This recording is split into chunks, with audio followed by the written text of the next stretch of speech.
So this is the second last on the section on the gasification module. I was talking yesterday that for in-train flow gasification, one important aspect is to how the slag does behave. It's very important for the slag that it doesn't stick or that it doesn't flow too fast.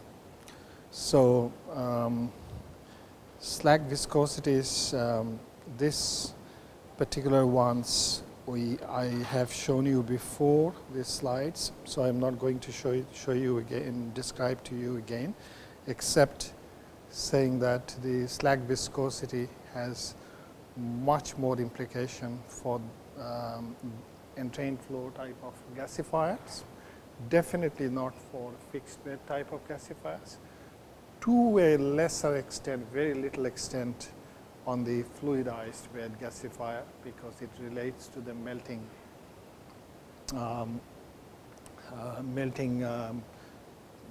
of the ash.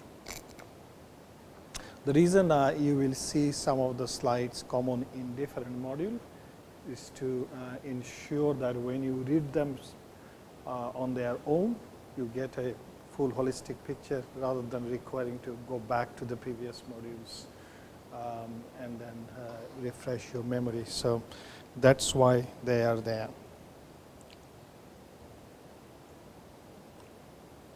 And again, this one also we will not be dealing with it again.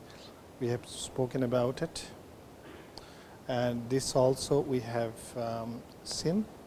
One additional point that I will make is again that depending on the ash composition, which is a collective of all of these different types of elements, the compounds of different types of these elements, not just oxides. Oxides are the way that the elemental the compounds of these elements are expressed. They do not, these elements do not necessarily exist in the ash in those oxide form. That's for sure. But it's a very convenient standard way of representing, similar to volatile matter being expressed as 900 degrees, 7 minutes measurement in standard crucibles of a certain type. Correct. So the combination of woodstite, FeO and Fe2O3 is called magnetite Fe3O4. Now,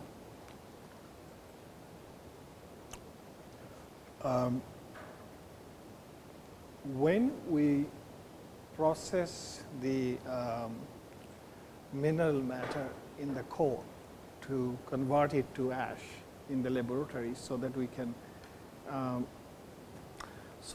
can determine its ash composition. Majority of the cases, not majority of the cases, all cases, the iron gets converted into Fe3 because coal is combusted, carbon is burnt away, leaving behind only ash. So all the other forms of iron, even if they are present, they all get converted to Fe3. And that's how this one is shown in here. Now, you may argue that in real coal it doesn't exist that way, but absolutely sure. But then when coal is processed in either a combustor, PF-fired combustor, or a gasifier, eventually at the bottom of the gasifier or inside a PF-fired furnace, they all get converted to that. At best, little bit of FeO and Fe3O4 can remain. FeO and Fe2O3 as magnetite can remain. That can be taken care of. So this ratio R is not a sacrosanct ratio by any means. It's a fast cut indication, nothing else. There will always be subtle differences because of the presence of different forms of iron to some extent, not to a great extent, but to some extent. That is not taken care of by this ratio. But this is the beginning. This is the first cut engineering indication that you can get. So have I answered your question, or you have any follow-up? Okay.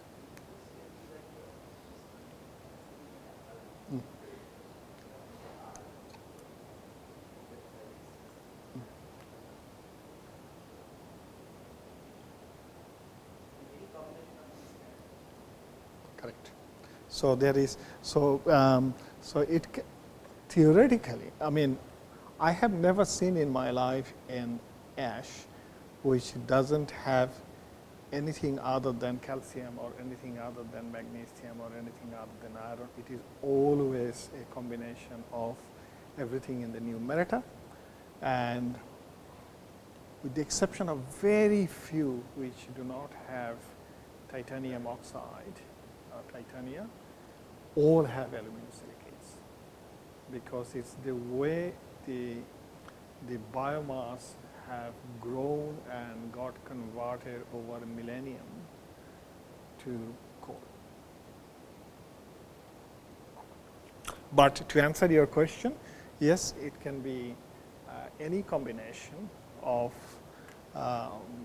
everything that's in the numerator or everything that's in the denominator. And people have done how this figure has come. Obviously, it's an experimental figure.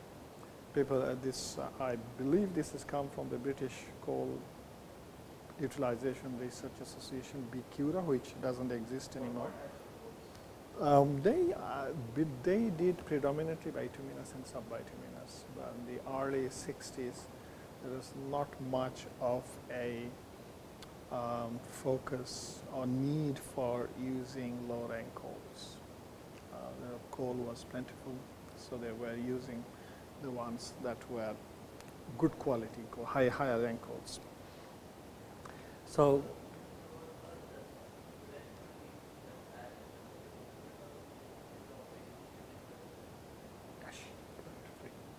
because remember in the second day lecture, I was talking about fouling and ash slagging in PF-fired boilers.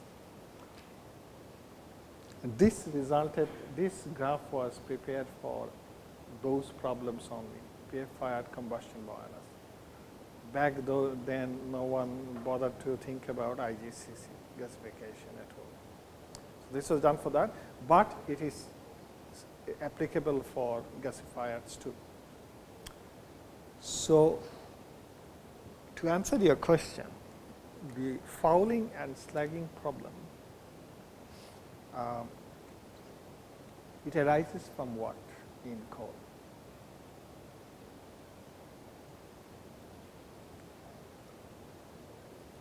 From ash. So the fluid point relates to ash only. Only when the fluid ash starts to transition into fluid. And by doing experiments measuring the temperature where it starts to become fluid through optical microscopy back in those days, they found that somehow or the other, for some type of coals, the temperature drops significantly, but some other types of coals, it increases, goes on the right side, and then it stabilizes. Then they started looking at plotting those temperatures against various types of X axis. And they found that there is a fantastic correlation between this type of x-axis expressed as a ratio of the alkaline compounds and the acidic compounds. So that's how it came into being. It's a very convenient way for engineers to make a fast cut assessment, but it is by no means it is the definitive one. You still have to go and do the other things now, but at least it gives you the first cut indication that I may be in problem or I may not have any problems whatsoever, depending on which temperature zone I will be, where my ratio fits, and where my temperature will be, and whether my combustor temperature or gasifier temperature will be over that or not. If it is over that, then I will have to think other means or look into it in a bit more detail. What will happen if you are? So this is just going to give you an indication, first cut indication, that the ash may become liquid, and then you determine whether that will be a problem for you or not, depending on whether you are going to use a combustor, use the coal in the combustor or in a gasifier.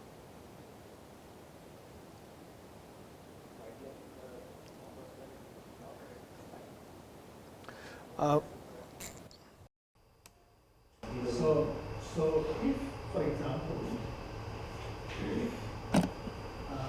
this is where your ratio gives you for your coal. If you are operating your combustor here, then the ash will come out as bright. If you are operating at that temperature, then you have to assume that it may come out as molten ash or partially molten ash. Therefore, I have to evaluate that. It is only the gray that area. That's where the maximum and minimum limit of. Correct. So this is nothing but the 1960s. People didn't have the they did not denote this operating experimental points with error bars. They denoted it as this. So that's the gray areas. Not quite error bar, but it is really the range. And coal is such a heterogeneous material that.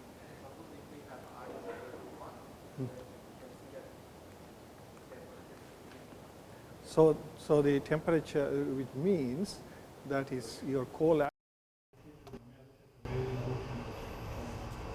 these are when the air fired, I think these small particles they will be transferred. Or they will come out of this region and then So that time that problem. So you say it's a pure fireball, and your ratio is 1, so the temperature is 1200. But in the firewall, temperature Would be much higher. much higher. So in that region, this ash will melt. In that region. Correct. So then they will So depending on then comes the previous step. So it will become a liquid droplet. Right. Now, where is the liquid droplet resulting from? It is resulting from the minerals to ash. It then will depend on the mineral size of the minerals. How can you determine the size of the minerals in the coal in the first place? By seeing. So in all probabilities, your mineral sizes are very, very small, below some micron. So liquid droplets are likely to be submicron with some they will expansion. be carried by the gas. They will be carried by the gas. So those liquid droplets will now, as soon as it experiences a region below 1200, what they will do? The initial Correct, limit a portion, even just after the throat area of the wall. What they will do? They will use it.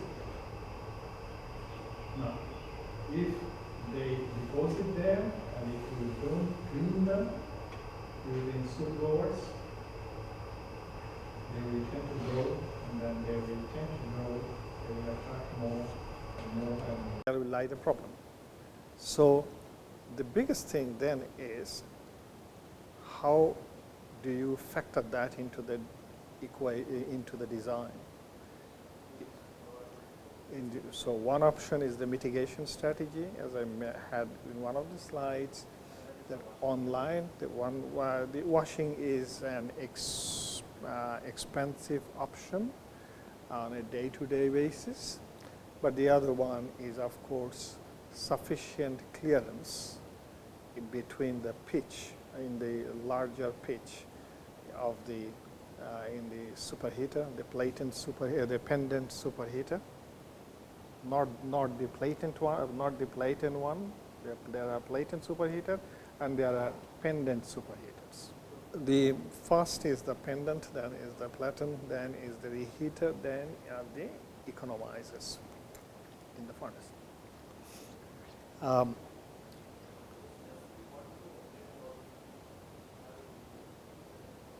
This is it looks like something like 1200 is the minimum limit. Talking about this growth, that obviously that urea, steam, or it has to be hotter than this. Which doesn't grow itself. No, yeah, I mean, otherwise if it is, or it can be lower than that, then also. What are you making? I didn't understand. I mean, if it, let us say, 1100 degrees centigrade somewhere, it is solidifying. Okay. And Yes. I want to clean it. When I want to clean it, then I have to inject steam for cleaning up. But then, is it, because steam has got a temperature limit also. I mean, what can I achieve?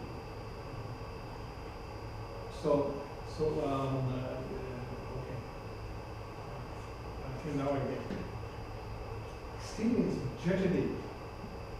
So if the particles are sticking here, depositing here, the liquids droplets are solidifying here, one by one, then they're growing and growing and growing. What we do, the steam blowers are angled in such a way. That's how they have lots of steam blowers at different locations around the furnace.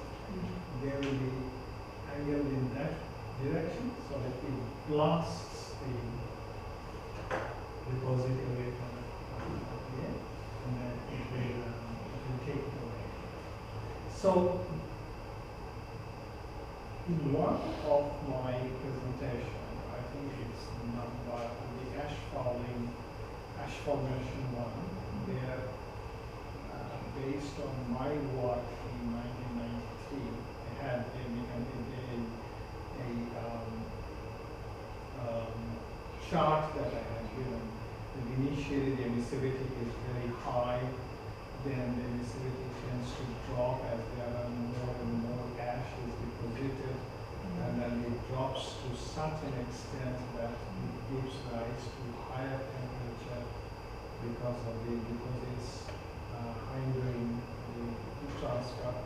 That's the time when you start injecting the steam blower, the jet it in, literally blast it out. It's like sandblast. The temperature of the steam is not a major contributor to it. Of course, it has to be steam because they don't want to put water in there. At least it was saving only, it will be tremendous thermal shock. And also the temperature will increase considerably between water as opposed to steam. So each steam is simply nasty. high temperature, it is actually the force of impingement that is, so in a sense it is the erosion action. Yes, that's. Rather You than can it say. is that steam is causing any melting. Oh, no, no, no, no. Steam- No, no, no, you're not making, that's for sure, no, yes. So basically- It's a mechanical claim, This is rather the use of jet claim. Okay. instead of making use of temperature, they are making use of pressure or steam. Also, my question is that what is the maximum temperature of steam that we can expect? Like HP steam is 250 degrees Celsius almost, and then we superheat it initially so it is 370, and then the same system. So, what is the maximum steam temperature that steam can? Because there will be metallurgy constraints. So, two parts to that answer. Depends on where you want to use the steam. If you want to use the steam for steam cleaning, then you don't want very high temperature, high pressure steam. Because that steam has to come from somewhere. And it can only come from the steam cycle, steam turbine, or steam turbine cycle. It has to come from the Rankine cycle. Any steam that you take from the Rankine cycle, for whatever use, is going to fall the efficiency. So, you try to limit the limit the use of the high pressure steam. Rather, you would like to use the low pressure steam sent at a high velocity. So that IP turbine, steam from IP turbine or steam from HP turbine, IP stands for intermediate pressure turbine. Intermediate pressure, HP stands for Predominantly low pressure turbine. Correct. That's So where in a power station, I'll come to the second point. In a power station, you have three different types of turbines, all mounted on the same shaft. HP turbine, exhaust from the HP turbine goes to the after the reheater goes to the IP turbine. Exhaust from the IP turbine following the secondary heaters moves back to the IP turbine. You extract most from the IP turbine. You don't touch the IP turbine, extract IP turbine or the HP turbine. It's the velocity of the steam which is more important.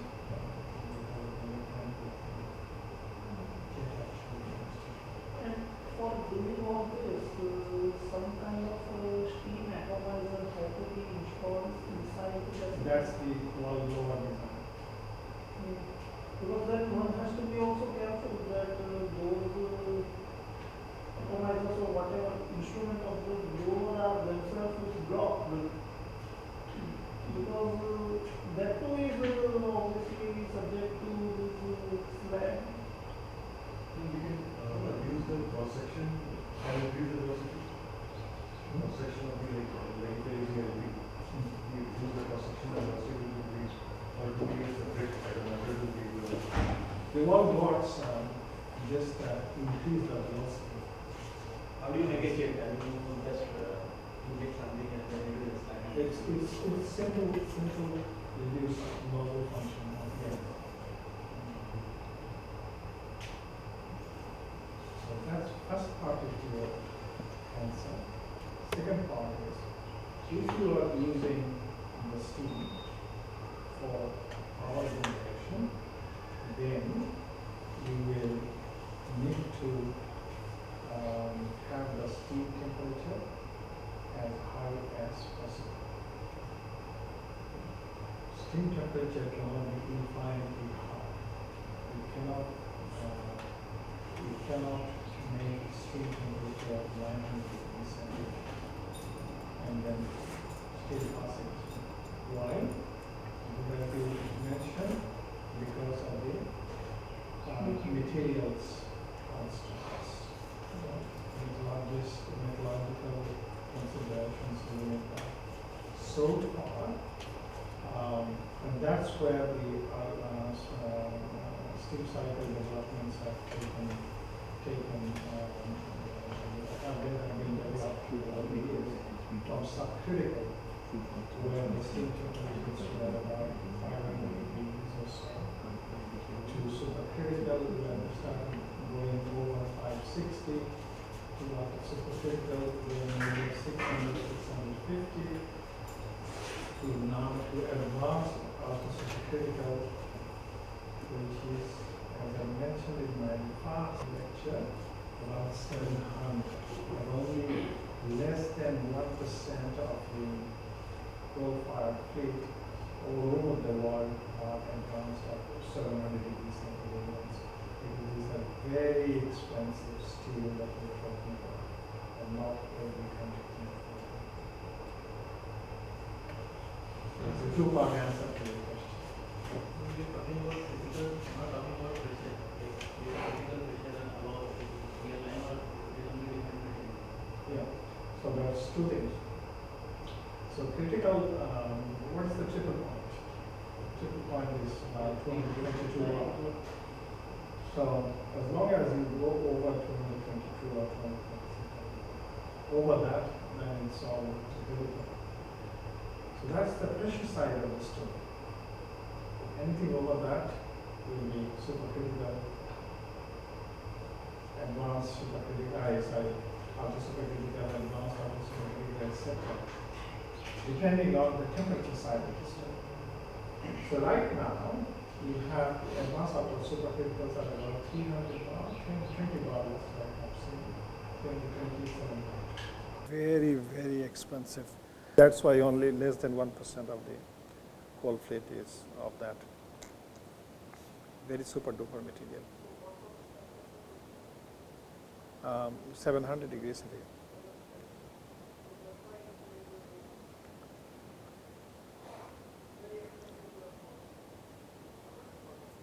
From cost point of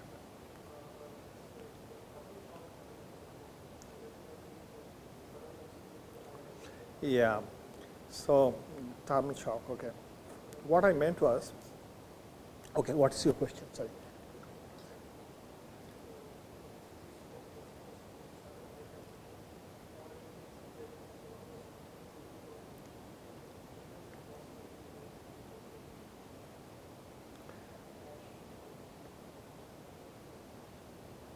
So I haven't explained it properly, that's why. What I meant was, here is my boiler. Inside the boiler wall, just inside the boiler wall, I have my water tubes running everywhere, right? And they are kept at the steam temperature, steam generation temperature, which could be 550 or 600 or 700 depending on what type of boiler it is, right? Now, in order to clean the deposit on that, if you inject water, you can high pressure water you can inject. That's what we do for our driveway or concrete cleaning.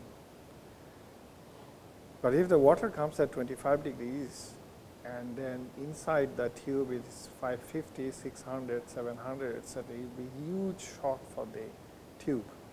And you have to do it every 3-4 hours or every shift, once in 8 hours. So they will leak.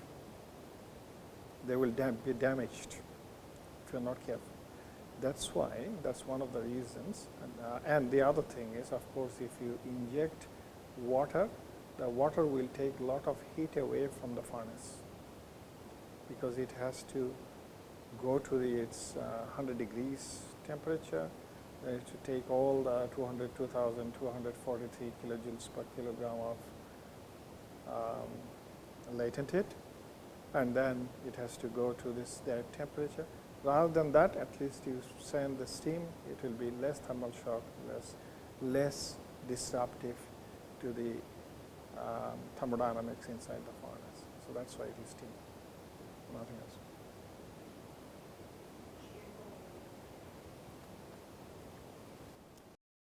Some power stations using small auxiliary boilers. So the cooling process.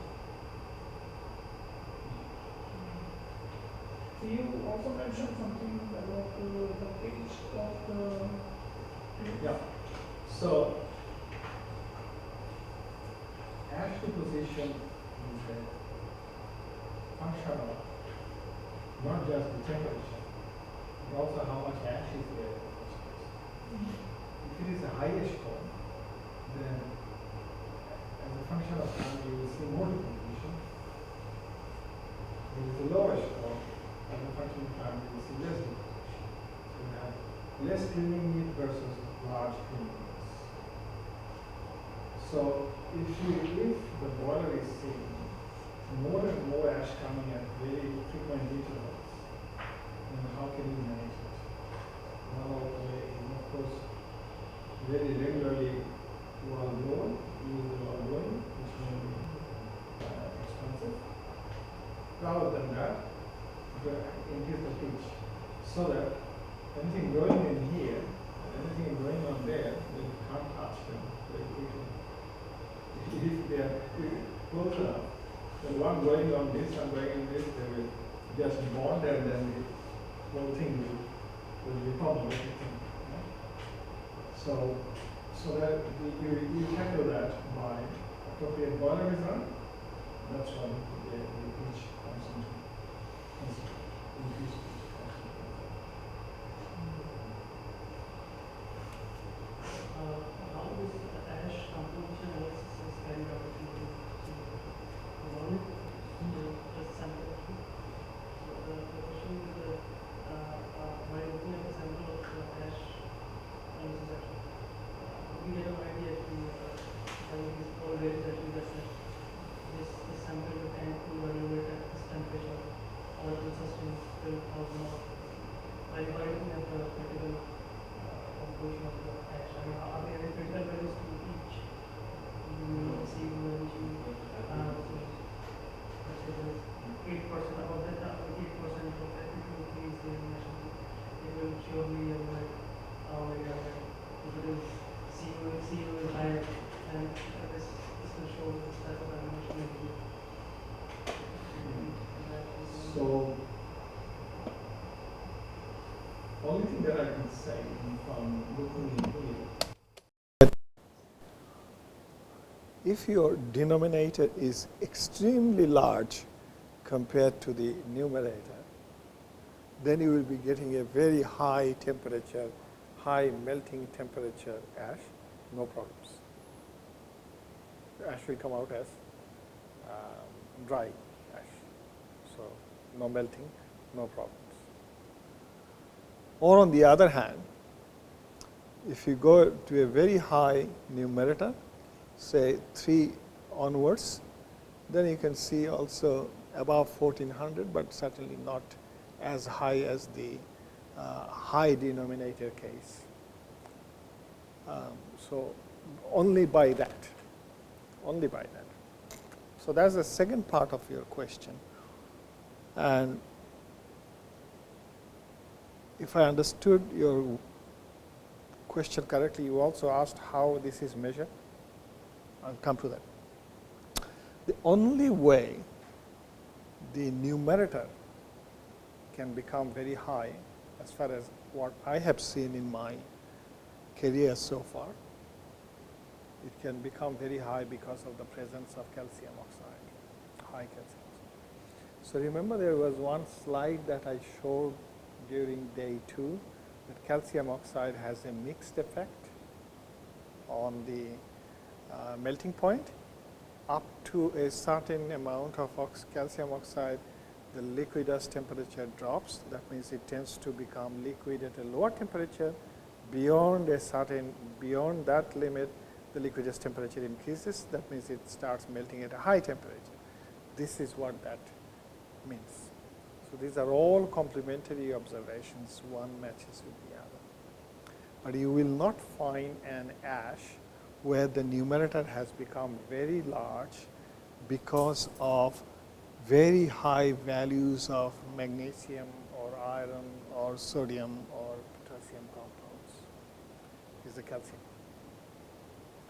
And that's not unexpected either, because it all depends on where it was grown. The Mother Earth has a lot of calcium bearing compounds everywhere in the world.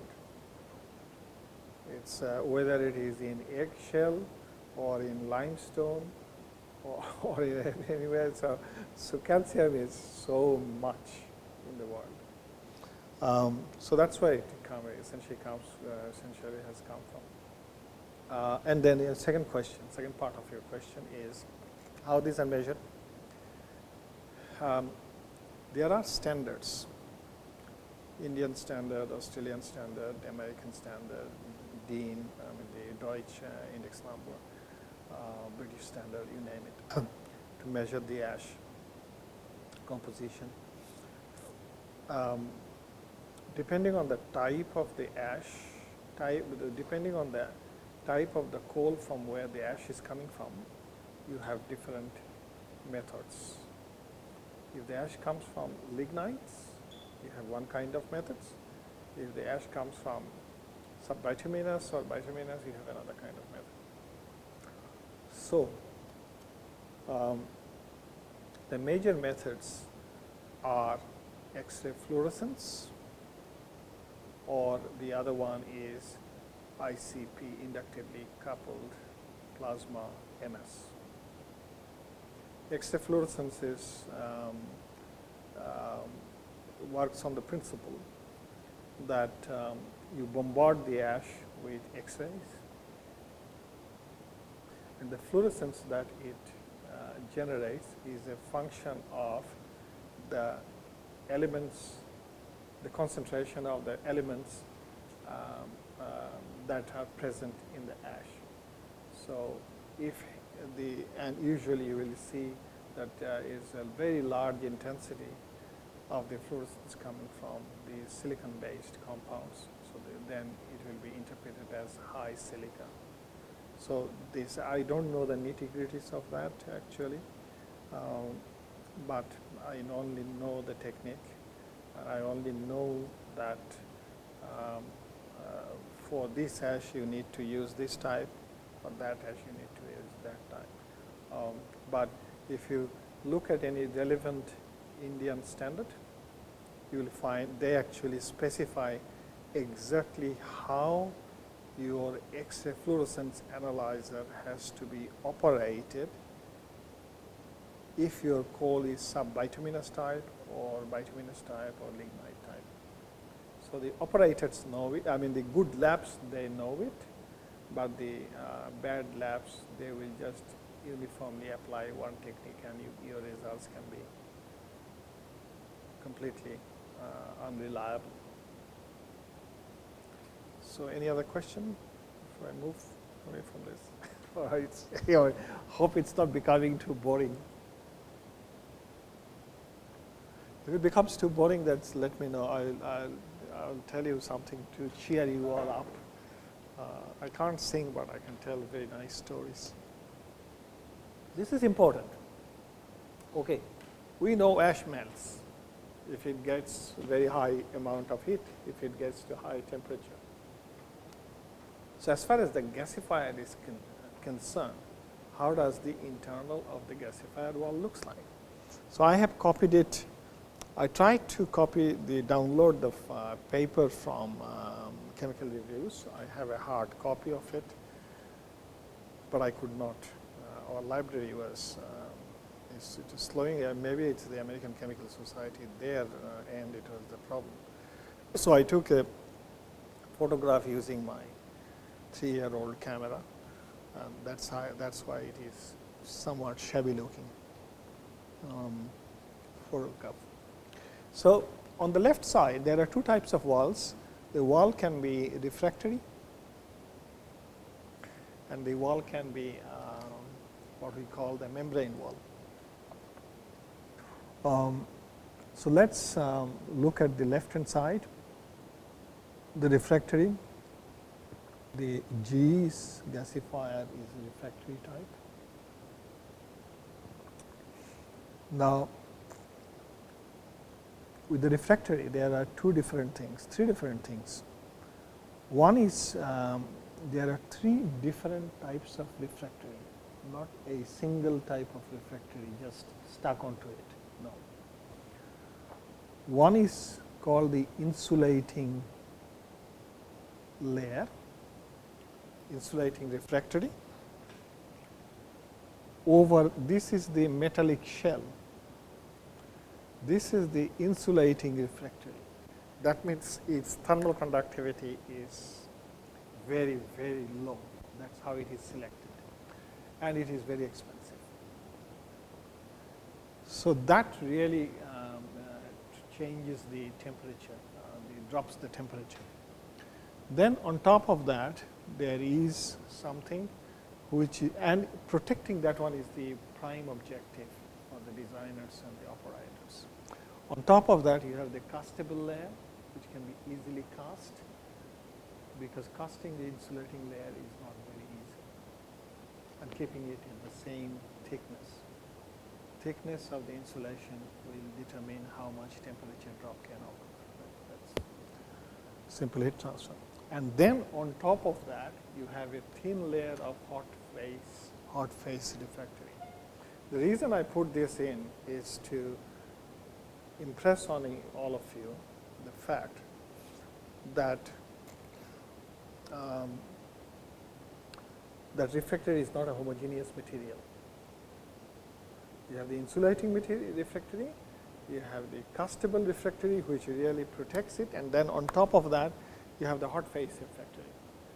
The idea is that the hot face refractory is the one on which the slags will be deposited. It's that one which will be corroded out or eroded out over a period of time, and it's that one that you will be gradually replacing, hopefully not requiring to replace the other two. The other two are expensive. So it's very important to keep this practical aspect in mind. Then on the right side, you have the non-refractory design, shell for example, shell gasifiers like that. What does the refractory do? The refractory essentially keeps the wall, steel wall, cool, so that one can go and touch it, the outside wall touch. Similarly, the membrane wall does exactly the same function. The membrane wall is nothing but a bunch of running tubes denoted by those circles. So it's a cross section taken, so denoted by circles, and then all the fin-like structures from the circles, which actually gives them the strength. Okay. And of course, whatever the fins do, they do for heat transfer point of view. So if you look in there, through the tubes, you have the water going in. It's called coolant here.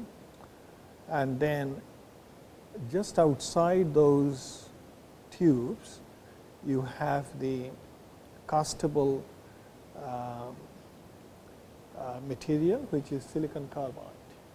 So it takes a lot of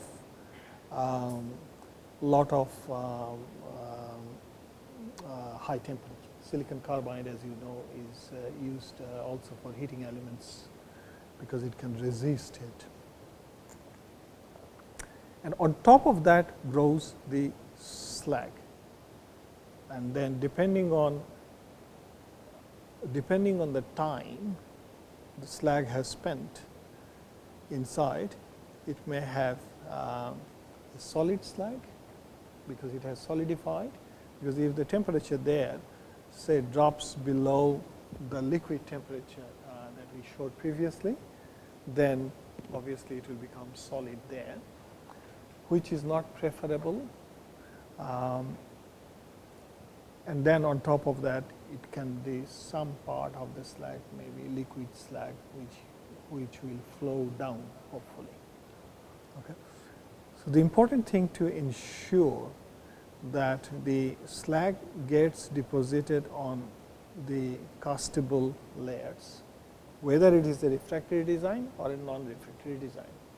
In either case, the health of the slag is extremely important, because if they are solidifying too much, then you can't remove them ever.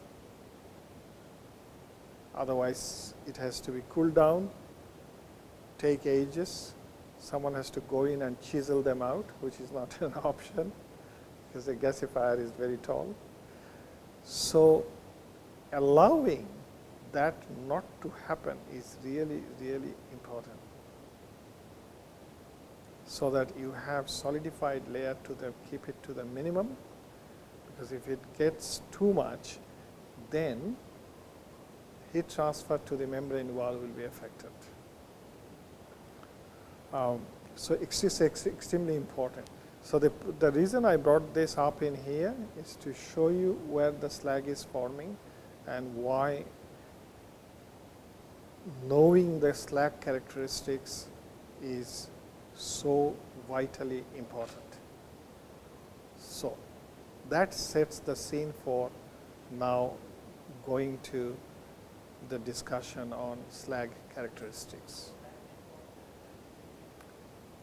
Every case, slag can form depending on your gasifier operation. What I am saying is that in one case it will affect the refractory, in one other case it will affect the membrane wall. How the water tubes placed at the bottom layers can extract heat. What's the problem? Heat is everywhere inside the reactor. Huh?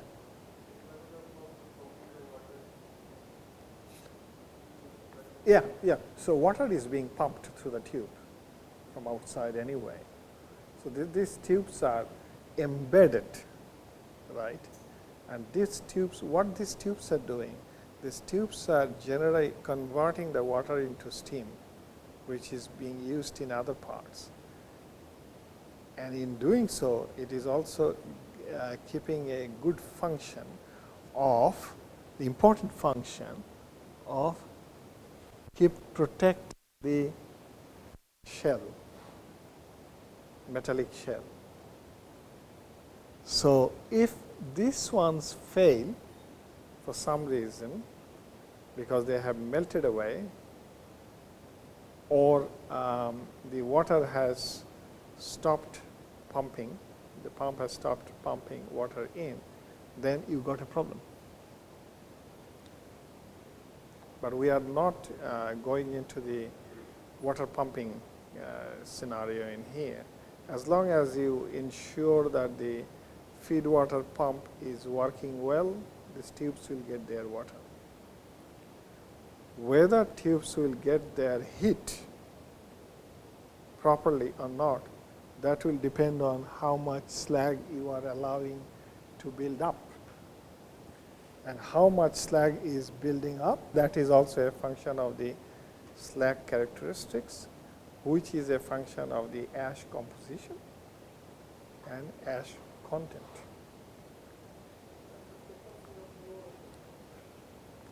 Yeah, here we are talking about the gasifier, so no blower. Blower is only in pulverized coal-fired boiler. Gasifier, no.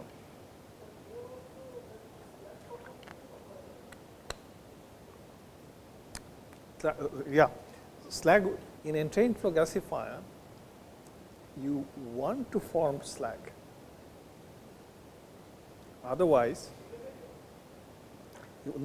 you want to melt the ash and form it, convert the ash into slag. Otherwise, it will be a problem. But you don't want the slag to solidify. So that's an operating restrictions. It's an operating consideration. You always have to keep the slag over the liquid temperature, melting temperature, always, because if your temperature drops, slag will solidify, and then you can't remove it.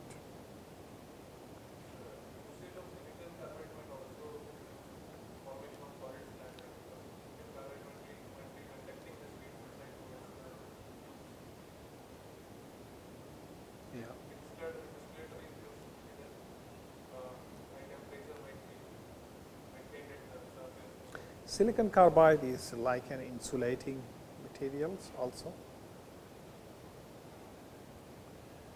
It has relatively higher conductivity. Yeah, yeah. I mean, every conductive material has some insulating and some conducting material. The important thing is its mechanical strength, so that it doesn't rupture, it doesn't fracture.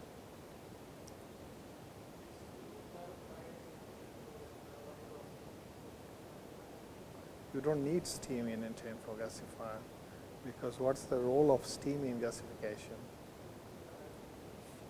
What is the role of steam in gasification? Two roles.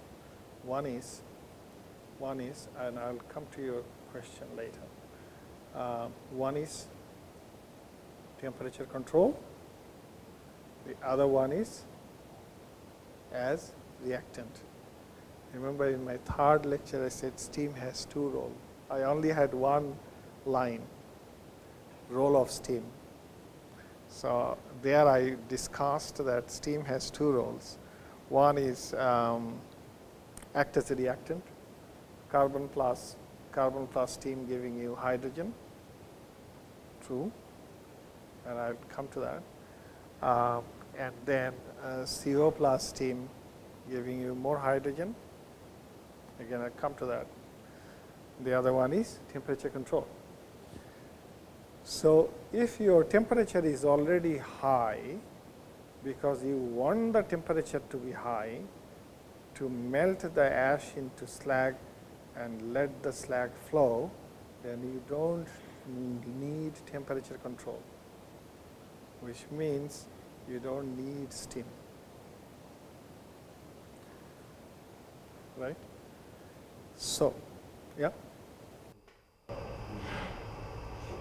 We try to design and operate using combustion to control fuel rather than steam, using steam. So, and how important is Very important. The role of steam cannot be underestimated in gasification. Extremely important and anything else. In the second half,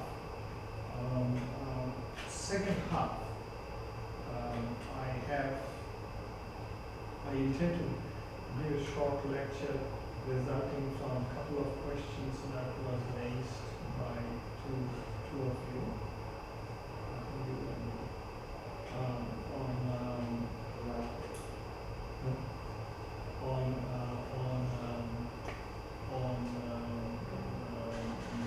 The analytic conversions, the different models, how they can be used to predict the carbon conversion Of steam and in presence of carbon dioxide, but I will not go into that right now. But the role of steam, to answer your question, is very important, and then I'll come to the second part of your answer to your question.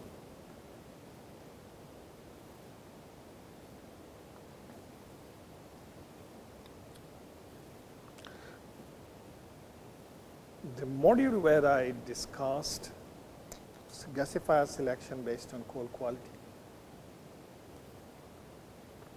I said for this type of coals, you'll be better off to have slagging gasification, because fluidized bed will give you low carbon conversion, or fixed bed will give you even lower carbon conversion. So you have decided that you have this type of coal, Therefore, you will have this type of furnace, gasifier. So then you know which one will require to be, which one will require what type of temperature, what gasifier temperature you are looking at. If you are looking at entrained flow gasifier is the one that you have selected, then your temperature requirement is very high, higher than the ash melting temperature. Okay. There, steam is not required. Big problem solved, because if you need steam, the problem is not just about the quantity of steam, but it's also how to inject it day in, day out for 365 days a year. That's easier said than done. Those nozzles may not function all the time. If they fail, then you are losing a good amount of good source of an important reactant. So it's the point I'm making. The role of steam is extremely, extremely important once you have selected. If you can engineer it out, that's fine. Particularly injecting steam at a high temperature and at a high pressure is not easy.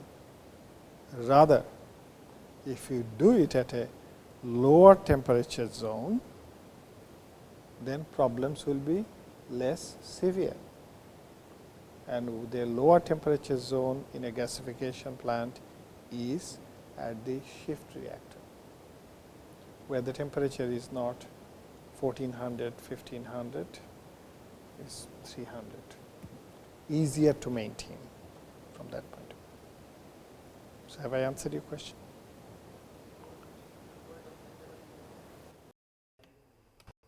Entrained flow gasifier?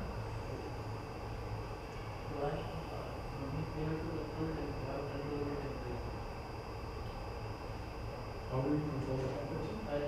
We have to convert as we know that this much carbon will burn, so this will be a temperature.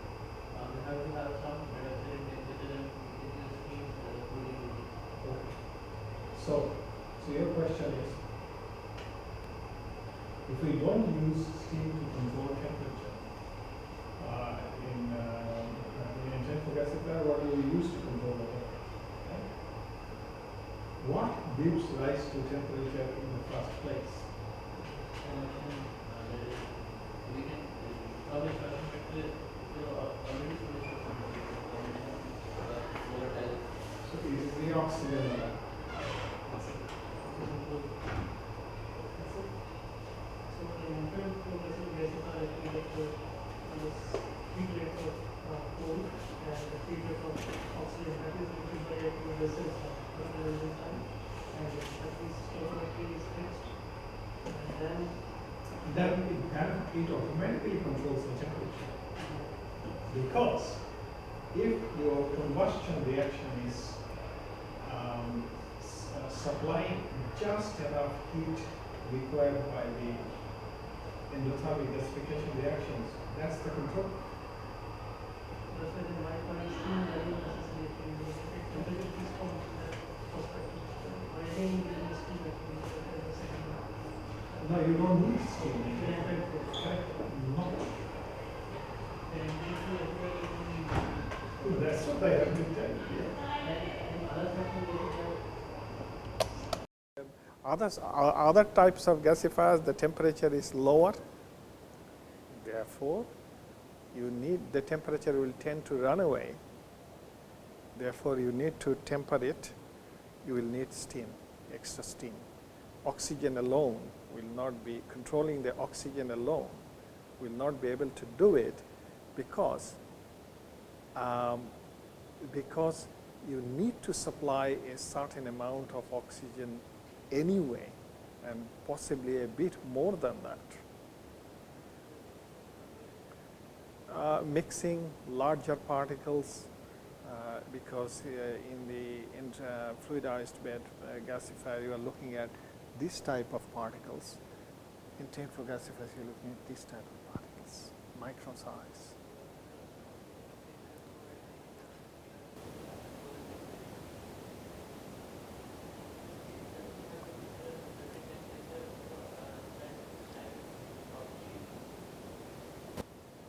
Above the melting point of the ash. Sir, without steam, how do we make hydrogen? Yes, that's right.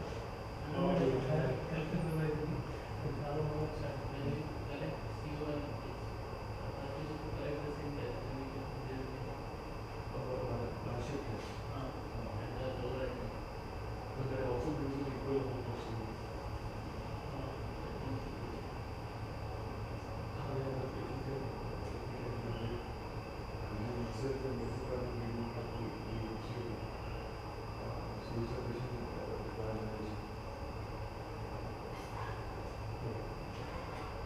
So, you have told it goes inside with certain amount of energy. And that energy you are now converting it into gaseous form of energy, plus sensible of course.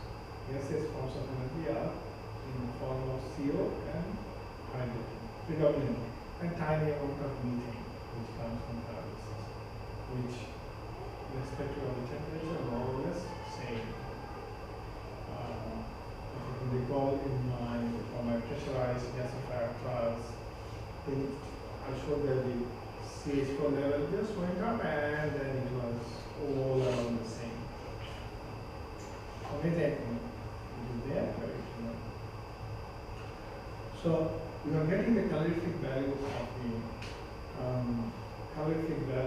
the gas from predominantly from carbon monoxide and hydrogen, or just from hydrogen or just from CO. Irrespective of whatever combination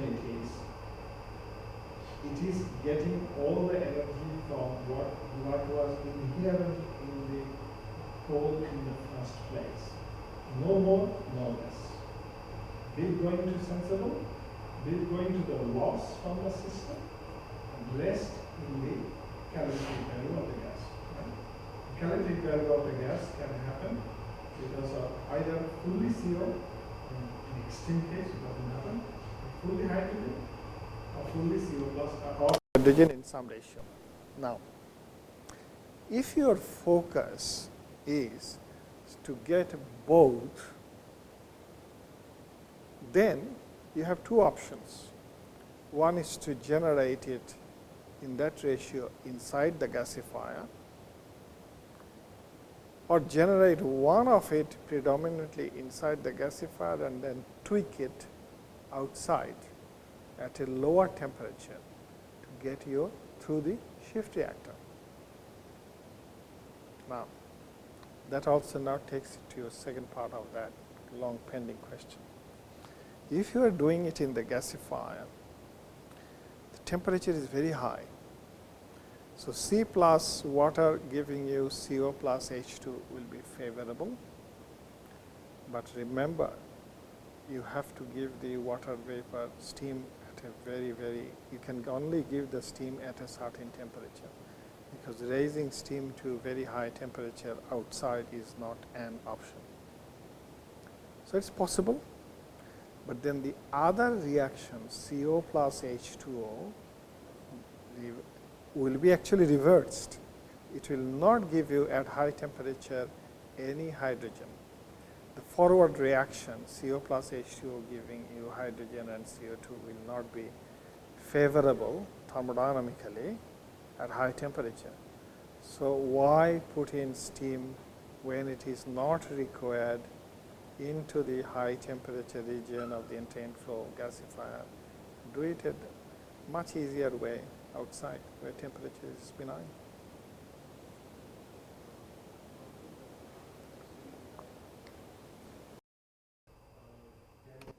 That much hydrogen as well as CO.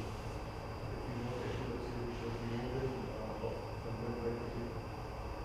then maybe in gasifier it might be a little. So, Except from gasifier, you are getting 1:1, but you require 2:1, or 1:2 for another application. Just a round shift reactor will be part of the gasifier gas, and you generate predominantly CO from the gasifier and CO2 gasification. CO2 gasification will give you very little hydrogen, maximum CO, and then you use part of that CO to give you hydrogen, whatever part, so that you then remix the other remaining CO and get your dish right. So adjusting the shift reactors operating regime is really the important limit that we are using. So, what do you prefer as of C? Some of it we use to use, and then we get as to resolution to do. And then what do we do with X because it's new to the shift reaction cannot produce hydrogen in that more than one C. But you can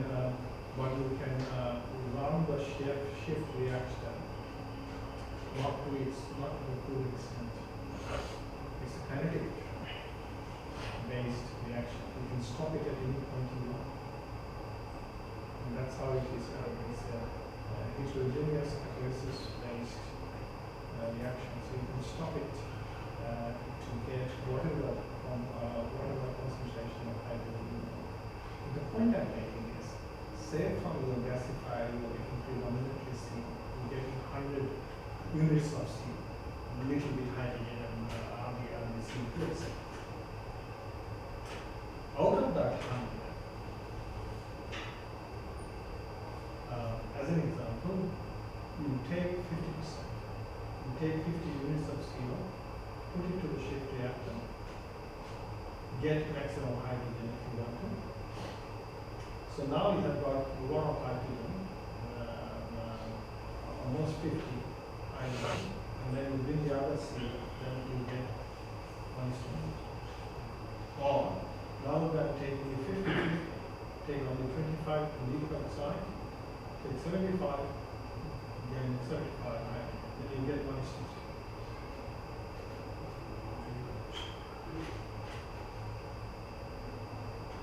So, intake of gasifiers in mind. This is precisely what we advised, what I advised along with Christopher in the evening. We were both consultants for the Japanese for their gasification work. But this is what we should be doing. Not to see into that. And there's